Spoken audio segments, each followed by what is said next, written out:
Hello everybody, I'm Phillip J and this is the Conscious Society YouTube channel. Today's video is one that I've wanted to do for quite some time. It's going to be called Meditation 101. What is it, why to do it, and how to do it. Now, there is so much confusion around meditation. It's almost an enigma. People get a little bit scared to do it because they're not sure what it really is, not sure if they're doing it right. So this video is going to be a really good, simple snapshot on what it is. So I really recommend to get some pen and paper, jot down some notes, maybe save this video, subscribe if you're new to this channel, and come back and refer to it at a later stage. So let me be very clear from the get-go. You need to sit very still, not think of anything, go and explore the cosmic consciousness, and then even levitate if you can. No, I'm just joking. So there is that sort of esotericism around meditation. It's what is it? Why am I doing it right? I don't feel like I'm doing it right. Is it having any positive effects? These are sort of questions that sort of beginners in meditation sort of ask themselves, or people who haven't even started that process. But it's not so complex. It's not difficult. In fact, we all meditate every single day of our lives. We've always meditated. We were meditating in the womb for 9 months. Meditation really is just from a scientific perspective or a physiological perspective, the change of the brainwave state. So you're just slowing down your cycle, going through different levels, beta, alpha, theta, delta. It's about uh, 13 plus for beta, 7 to 13 for alpha, 3 to 7 for theta, and 0.5 to 3 cycles per second for delta. All those states sort of have different experiences. I can elaborate on that a little bit later. But that's the scientific perspective. From a psychological or a spiritual point of view, well, let's talk psychological. So it's about exploring the subconscious mind. It's about sort of healing yourself, going through some of those neurological pathways that are unhealthy, dysfunctional, your trauma, dealing with the problems that are deeply wired into us, or the conceptual problems deeply within us, and attaching new emotions, new beliefs, philosophies, ideas, new ways of thinking. You basically redesign yourself through meditation. It's a really, it's almost like a cheat sheet. And so you could undertake self-administered psychotherapy or psychotherapy for many years, if you so wanted to. But meditation is that real intrinsic, sort of introspective, self-administered psychotherapy that can really help to flush out all those cancerous pathways and issues that it sort of drives us. We've been driven on a subconscious level. 95, 99, 95% of our conscious experience is subconscious. Our mind is essentially in the shadows, and that drives a lot of our behavior. It drives a lot of the thoughts that come up. It processes a lot of our physiological response to our environment, which is our emotional state. So meditation really is about going through a process of self-healing and self-development. So sitting still and trying to think of nothing really isn't that helpful for when you want to heal yourself, because that's not going to change anything. All you're doing is not thinking. So a part of meditation is aiming to get to the point where you are free of thought, free of any sort of attachment to any internal dialogue, and you just letting the body and the mind deal with itself, heal itself in just a very natural way. But other aspects of meditation is also recognizing what is happening within us. And so if something bubbles up all the time, such as a trauma, a memory that we've got, that sort of we've got a lot of pain around, then we need to heal that. How do you heal that? Well, that's a process of philosophically processing it. So putting it into a deep, big badass philosophy on life that helps you to be okay. Be okay. Be at peace with whatever that memory is, whatever that sadness is, whatever that anger is, and finding some internal peace that we need to be happy, healthy, honourable, and just generally, having a good crack at life. So I've got a bit of a list here that I'm going to go through for you guys. I'll just refer to it every now and again. It's really important that you guys really take down something, take down the notes that are really important to you. Um, but yeah, so we meditate every day. We meditate in action all the time. Just say we go for a run or we've got an exercise regime, that's meditation. That'll put us into a particular brainwave state, slow that cycle down. Reading a book, for example, if it's not too emotional content, the content's not too emotional, then that's going to be a singular focus. And meditation really is about that singular focus. It's paying attention to, usually it's the breath, but there's many things that we can just pay attention to, and that allows us to really become centered in that moment, to allow what needs to happen to happen. But lots of things. This conversation right now, if you're really focused on what I'm saying to you, if you're not having an internal dialogue or you're not wandering in thoughts, then you're really here in this moment. You're present, and that's a singular focus, and that will put you into at least an alpha brainwave state. There's many different activities. Obviously, when we sleep, as I said, any type of exercise.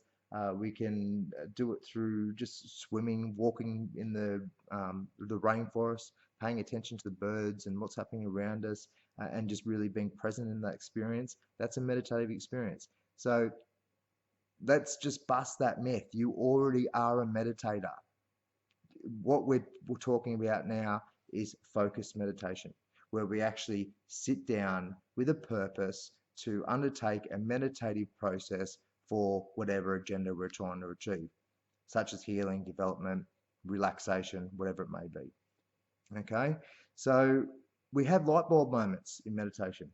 So that's the point, is to stop this chatter, this noisy chatter that what are we thinking about? What's happening for dinner? What are the kids doing? What have we got to do at work tomorrow?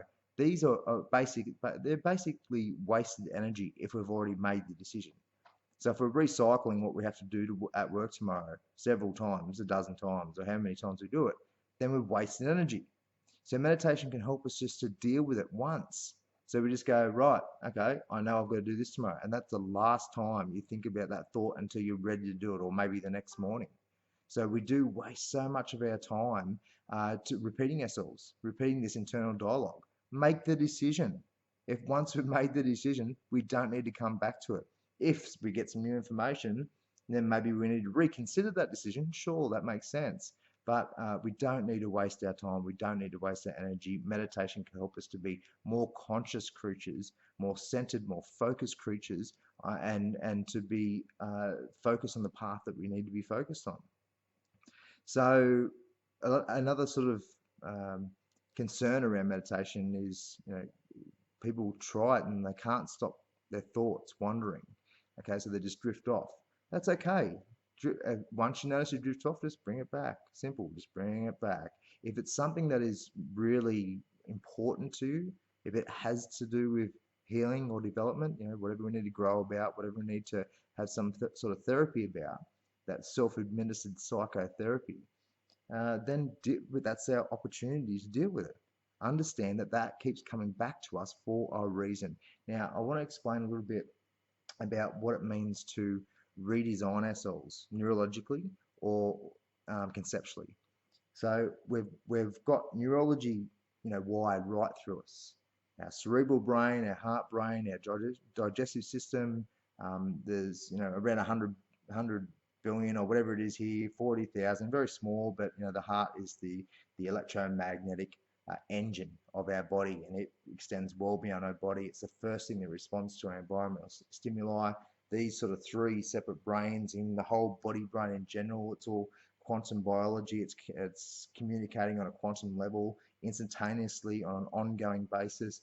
Our body is this ridiculously complex apparatus where it's doing all its individual tasks and then coming together to give us our state of awareness, our consciousness. And so if we're going to rewire ourselves, it takes time. It takes years. Personally, I've actually gone through depression as a teenager and a young adult, and I never was diagnosed. I never had any prescription drugs for it, but I recognize it within myself. I mean, look back on it, it was definitely, a depressed state.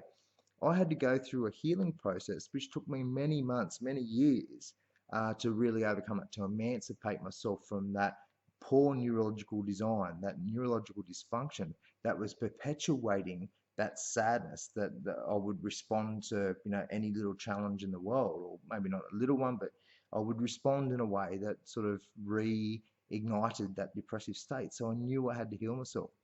That is healing the neurology, it's healing the concepts. So it's a physiological point of view as well as a psychological point of view. They both mirror each other. Okay. So a good analogy I like to use is walking, through the bush. If we walk up to a bush and there's a clear track, that's our default pathway. That's clear. We always take that path. What we want to do is create a new path. Now, the first time we walk through that path, that bush, no, it'd take a really experienced indigenous tracker to know that we had walked through there. But if we walk that over and over and over again, if we're basically, oh, hang on, I'm aware that if I go down that path, then it's going to reinforce those old unhealthy habits, then you bring it back to the new path and you continue walking it until a point that becomes default. That is a clear path. Everybody knows, everybody could see that as a path, as a walking track. And so sometimes we might go back down the old path and we'll get halfway down, we'll realize we're there and we'll cross and we'll start making a new path from the old path to the new path. So we're continuously rewiring ourselves to the point where suddenly it becomes our default mechanism, our second nature response to think in the way that we want to think and to feel the way that we want to feel, which is obviously going to be more healthy, more happy, more at peace, more genuinely connected to ourselves and in reality itself and each other. Okay, so all right, so that's part of why to do meditation.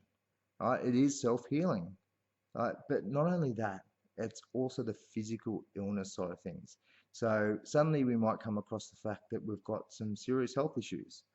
Meditation can be a highly effective tool to rebalance ourselves, rebalance our body in a way that allows it to heal itself. So in essence, the meditation, our consciousness within our moment, we could set the intention, the biology of belief that we're going to self-heal. But it's also a very natural process as well. Our body is an amazing healer. It can deal with this stuff itself. It just needs to get all the crap out of the way. And if we're bombarding it with stress, if we're bombarding it with sadness, with anger, with the trauma, with the general anxiety of life, then it's going to be struggling with that, let alone what it needs to do on a physiological level to deal with whatever cancerous cells and whatever it may be that's causing us to be sick. So the physical health, that's a prescriptive measure. So we get sick, we undertake some meditation, we rewire ourselves, we redesign ourselves philosophically, we go through a massive change psychologically, and that ends up being mirrored in the body. And suddenly we've got a healthier body. But we can also do meditation as a preventative approach. So we can just sit, do it right now. We're healthy. Let's do it to make sure that we don't get to the point of sickness. Okay, so that is a really, really important point, is that not only do we do it in response to sickness, but we do it to prevent sickness. As I mentioned, stress. Stress doesn't come from without. We have more challenging experiences, but and more pressured experiences, such as a job or such as a loss of a loved one or whatever it may be. But how we respond to that is where we've got the power. So we have a natural stress response, our stress hormones, and that's quite healthy for us. We go for a run, do a workout, that's releasing all these neurochemicals, all these stress hormones within our body.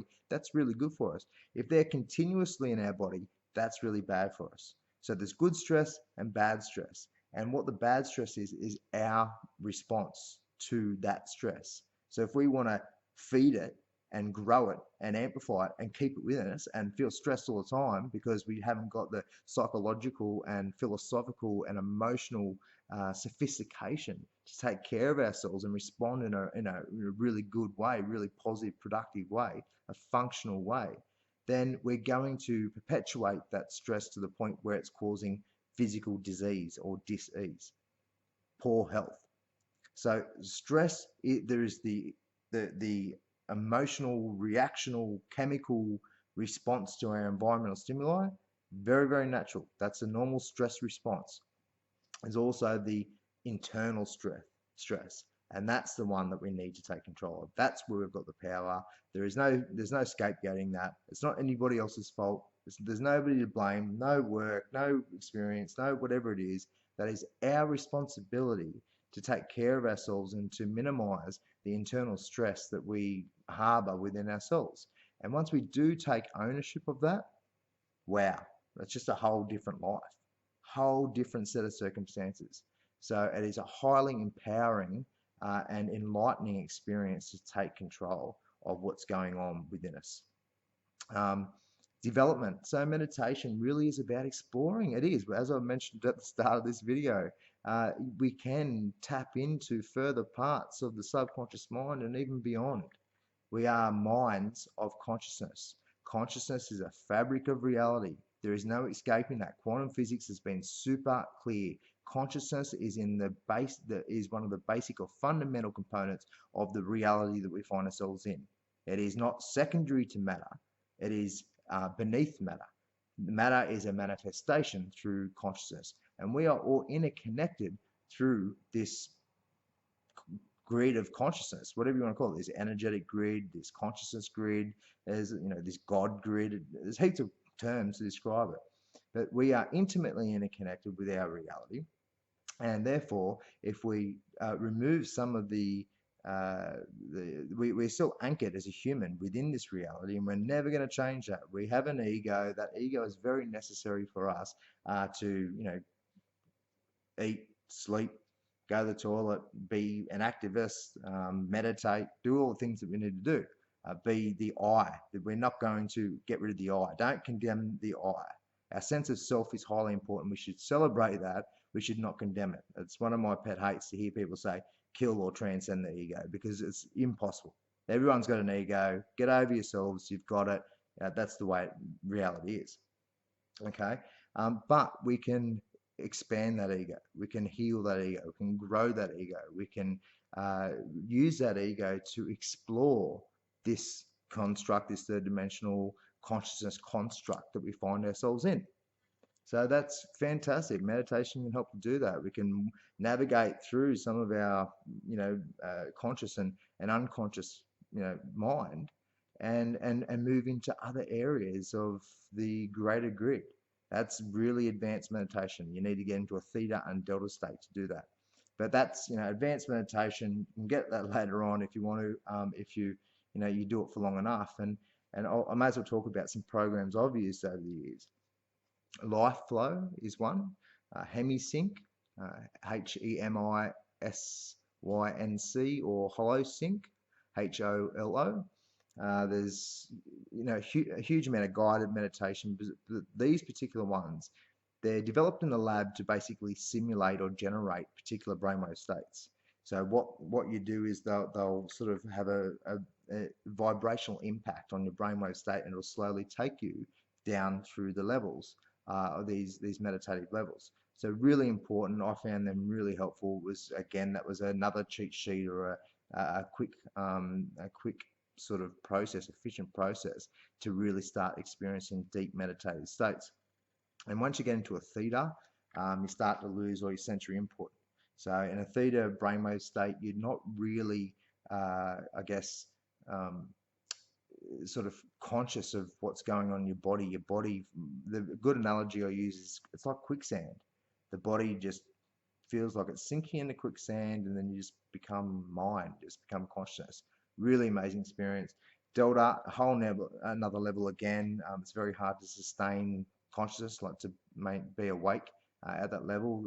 Most of the time I just pass out, fall asleep. But sometimes you can stay conscious, and that's just another experience again. So I'll leave that up to yourself to explore. So yes, talk about the subconscious healing, relaxation. If you're really a bit tired, just sit down for 10, 20 minutes. Just center yourself, have your singular focus. It'll refresh you immediately. I do it very regularly if I'm feeling a bit tired. in the middle of the day, your 3:30 itis or whatever, just give yourself a bit of chill time. It has an amazing effect. But it's also about not just relaxation, but expanding your consciousness. It'll change your life. I don't know how many times I've recommended this to people, and I would say 99% of the time they have not taken up this information, this suggestion. I recommend that you do. I really do. Don't be part of that bad statistic. Be part of the good statistic. This is a really important process for healing. It is fantastic. Its impact is almost limitless.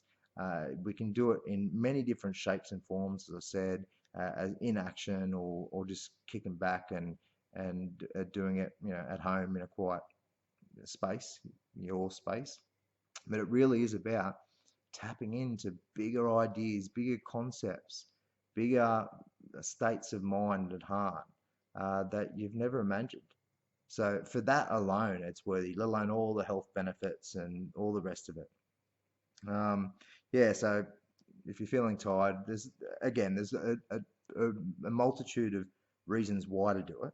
And I'm pretty sure I've put forward a really convincing narrative as to why. All right. So now let's move to how to do it. Okay. So preparation. It's really good to have a nice chilled out, quiet zone. If you can't really find somewhere quiet, you can use the guided meditations in the headphones, that sort of thing. Have a bit of good feng shui, good vibration around you. Have some nice artwork or something to really encourage you, inspire you through the process. There's plenty of ways to prepare, but another thing is, I'm not that flexible. It doesn't matter how much I stretch. I do get more flexible, but it doesn't really resolve the fact that I can't sit in that meditative pose with the feet sort of like that. Can't do it. I'll just go numb. I won't be able to feel my legs and my feet. Make me uncomfortable. It ruin the meditation experience. So how I started was just I used to put a blanket over me up to my neck, and that weight of the blanket would would make me feel like I'm sinking to the quicksand over half an hour, 40 minutes. My toes, my feet, my legs would go, and then suddenly I'd be pretty deep within that in that quicksand, that meditative state. And it took quite a while to get the lungs and the head in because there's so much activity happening there. And then over time I could sort of just felt like I was sort of pushing myself under and to feel bodiless, to let go of the sensation of my body. But part of meditation is actually feeling the sensation in your body as well. Feel what's going on in your toes. Feel what's going on. Focus. Do a body scan. Check out what's going on in your world, in your body world. That can be a really good way to have that singular focus once again. If that was to have the blanket over me, that was really effective for me to begin with. It might not be for you. Just find somewhere comfortable. Be comfortable in a nice, comfortable lounge, on your bed, laying down, sitting up. It's up to you, but make sure that you're not going to be distracted with the way that you're sitting or laying down. Yes, I've talked about there's programs, guided meditations. They're really helpful, but definitely I do recommend getting the ones that help you to that channel you down through the brainwave frequencies. All right, breathe, breaths. Okay, really good singular focus. If you can breathe out for up to 30 seconds, 40 seconds, you watch yourself. You watch the tide of energy that flows over you. It will be a really important sort of impact on you. You'll notice you're going into a deeper state. You actually feel it. Eventually, you start feeling it in your brain too. Like if I've had a bit of a habitual change in my life, my brain lights up like that. If I'm doing some specific activities, brain lights up like that. Because I've been doing it for so long, I can feel when I've hit an alpha straight away. And I'll have it for days and days and days. So I know where I'm in a very clear, conscious, centered state for basically that whole time. Obviously, I'm still thinking, I'm still doing things, I'm still capable of functioning, but I've hit that state. And so I'm really relaxed. I'm attracting all the right electromagnetic vibrations to me because I'm radiating those vibrations out. I'm giving the best possible sort of influence to the environment, and I'm going to get the best possible back. Obviously, life is random at times, or so-called random, and you get some pretty funny experiences, and you're challenged and whatnot. But hey, respond with compassion, love, peace, and assertiveness and directness. Hey, I never suggest anybody not be real with your circumstance. You can still have a loving, compassionate vibration, but still be very real if somebody's for example, rude to you, whatever it may be. There's a whole ton of experiences that can test your meditative state in action in your daily lives. Okay, so breath, really, that's a really good way to enter into meditation and stay in meditation. Just if you feel like you're drifting off, wandering about silly little, mundane thoughts, then just bring yourself back to your breath. Don't get angry at yourself. Don't get upset about what's going on. Don't feel it's all too hard. That's just completely natural. Everybody does it, myself included. Even after 10 years of it. So it's always going to be there. Another thing is the mantra. So there are specific mantras that you can research online, or you can come up with your own word. A mantra is just basically one word, maybe two words, whatever suits you, that you just repeat, repeat, repeat, repeat, repeat. That's that singular focus. Repeat that same word. And some of the mantras that they provide in certain spiritual disciplines have a certain vibration. They carry a certain intention. They help to create a particular meditative sort of expression, which is why they're used quite commonly. But hey, if a word resonates with you, use it. Mantras are really, really important too. Um, just allow yourself to heal yourself. As I talked about before, things are going to pop up that are going to be challenging. I mean, to deal with some of the internal dysfunction that we've got, the traumas, like it ain't easy. It takes a long time. Face yourself though. You can't get any more. Uh, you can't expand yourself without facing who you actually are. And that doesn't mean you beat yourself up because you got some, sort of internal problems or whatever it is. It's all right. We've all got it. Just deal with it. Face it, until we understand our hypocrisies, our biases, our contradictions. We've all got them. We're all hypocrite at times. We all advocate a particular way in life, and then we'll completely, do the opposite just randomly by accident. Wasn't even conscious about it at the time. That's okay. And we've also got a lot of internal contradictions and hypocrisies too. So face them. The point is not to have them. The point is to be conscious of them and then deal with them, overcome them. It's a never-ending journey. Enlightenment, empowerment, expansion. You don't get to a certain point and that's it. Right. I'm enlightened. That's it. I'm done. Yep. I'm above everybody. I'm better than everybody. No. Anybody who gets that state of mind really has a lot of internal issues that they need to deal with. You can never become fully enlightened or fully empowered. It is always a never ever ending journey. You are never ever better than anybody else. We might be more developed or have some greater philosophical concepts, or be smarter in a particular field like rocket science. I mean, there's heaps of ways that people are more developed than each other. That's always going to be the case. Somebody might be thinner, might be stronger, might be, more compassionate. Like one thing that I'm trying to work on is I've got amazing compassion for people, but I struggle to sometimes like present it like that, so people can get a little bit confused. Is he compassionate or not? Well, I feel it inside, but maybe I'm not delivering it right. So that's just one little thing that I've got to try and work on. And we've all got that. We can meditate on it. We can meditate on a particular issue and come to some sort of awareness around what it is, or we can actually open ourselves up to learning about what we need to, focus on. What are our areas to focus on? Now, there is just too much hatred, too much anger, too much self belief around being more, being better, being whatever it is than others. And this is just causing so much conflict. It's just fear-based, pain-based behavior. There's, lots of insecurities. People struggle to face themselves. Are you one of those people? Do you struggle to face yourselves? You need to figure that out for yourself. You know, we were all born like that. We're all born struggling to face ourselves. We have to emancipate ourselves at some point. Now, if we've got some really good guides, some teachers, some parents, whatever it is in our lives that have helped us to learn a little bit quicker about these concepts and philosophies, fantastic. That's a great opportunity. We should capitalize on that. But at the end of the day, we've got the responsibility. We've got to take ownership. We've got control. We've got the power on how we respond to our world. We can't necessarily change the world. You know, we can certainly change the way our physiological response is to the world.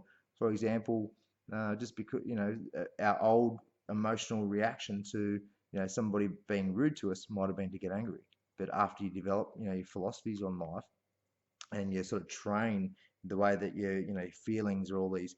Your feelings are a mixture of beliefs, philosophies, memories, traumas, experiences, etc., and emotions. Emotions are purely chemical and physical. That's our emotional reaction. That's what happens on a physical level. Fear, you know, it's all important, all natural. If a tiger's coming at us, we're going to get scared and run and save ourselves. That's awesome. I'm really glad we've got that. But we can also have a default mechanism or response around, you know, things that are in ways that are really not that healthy. So that's up to you to work out what sort of training you might need in terms of your mental constructs, your feelings, and how that might influence your physiology. And suddenly, over time, you might not respond in such an angry way to such mundane, simple things. Okay, that's another thing. That's where meditation can once again help out. So I've talked about the quicksand. That's just, you know, once you get into the deeper states, you know, I fully recommend it. Get some guidance material to help you. Just keep doing it. Keep doing it. Have a crack. Like, this is your health. This is your mental, physical, spiritual health we're talking about. And also the opportunity to expand your consciousness to a point where you're experiencing, you know, ideas and understandings and you know, components of this reality, of this universe, in a way that you've never ever actually imagined. Now, what's the alternative? Materialism? What's the alternative? You know, consumerism? Like, okay, great, we've got beautiful family relationships. We might have a good job we love. We might love to snowboard or you know, go fishing or motorbike riding. I'm very adventurous myself. I love to get out and actually have a crack at life and do as many different things as I can. That's a part of the layer of myself that I want to experience. I'm not condemning any part of myself, and neither should you. But at the end of the day, what is the most important? Well, you know, I guess that's all, you know, equally important in a way, but it's absolutely essential to connect with some of the big, deeper philosophies and spiritualities of life. So meditation can really help to find clarity around what I believe is absolutely vital and essential for each and every single one of you. All right, thank you. I'll wrap it up there. Subscribe if you've just come across the channel. There's heaps of great videos, interviews that I've done with an amazing array of guests. I've tried to capture a narrative on what's going on in the world, what are our problems in our systems, and how, you know, what are our solutions? Because we know that the mainstream mentality, the matrix media, the control system is not doing what it needs to do for you, for the health of you or your family. So we need to start thinking different about how we deal with the dysfunction of our world and move into the new paradigm that is really happening right now through the awakening that's happening in the hearts and minds of not just yourself, but our human family. So subscribe, and I'll see you next time. Cheers.